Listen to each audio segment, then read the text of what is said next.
বৃদ্ধাশ্রম থেকে মায়ের লাশ নিয়ে দাফন করে কবরস্থান থেকে বের হতে বৃদ্ধাশ্রমের এক লোক ছেলেটির হাতে একটা চিঠি ধরিয়ে দিল।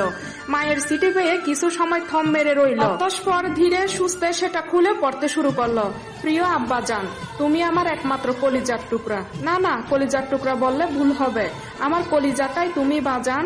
তোমাকে আমি অনেক ভালোবাসি। তুমি খুব ছোট্ট থাকতে তোমার বাবা গাড়ির দুর্ঘটনায় মারা গিয়েছিল, তখন আমার অল্প বয়স ছিল। তোমার নানা নানি আমাকে আবার বিয়ে দিতে চেয়েছিল, কিন্তু তোমায় মানুষ করার জন্য আর বিয়ে করিনি।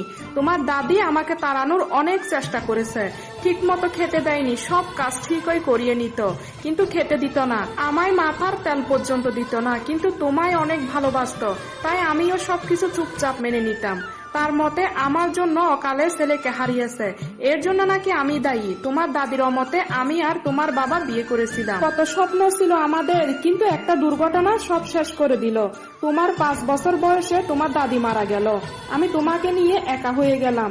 তিনি আমায় ভালো না বাসলে কি হবে, আমি তো ভালোবেসেছিলাম, তার কাছে তোমায় রেখে কাজ করতে যেতাম। এখন আমি তোমাকে একা রেখে কেমনে যাব? কত কষ্টে যে তোমায় মানুষ করেছি বাজান, তা আমি শুধু জানি। লোকের বাড়ি বাড়ি কাজ করে তোমায় পড়াশোনা শিখিয়েছি, আমি সফলও হয়েছি। জানো আব্বাজান, আমি যে বাসায় কাজ করতাম সেই বাড়ির ছেলেটাও আমাকে মাঝে মাঝে দেখতে আসে, আমি তাকেও কুলে ফিটে মানুষ করেছি।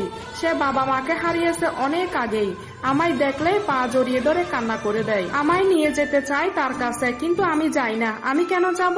আমার নিজের ছেলে থাকতে আমার আব্বাজান আমায় একদিন ঠিক নিয়ে যাবে তার কাছে, সে আশায় পথ চেয়ে থাকতাম। তুমি হয়তো ভাবছো তোমার মূর্খ মা চিঠি কেমনে লিখতে জানলো। আমি লিখিনি বাজান, আমার সাথে একজন থাকতো, জানো বাজান, সেও 2 সন্তানের জননী, একজন পুলিশ আর একজন ডাক্তার, কিন্তু তার বাড়িতেও তার জায়গা হয়নি।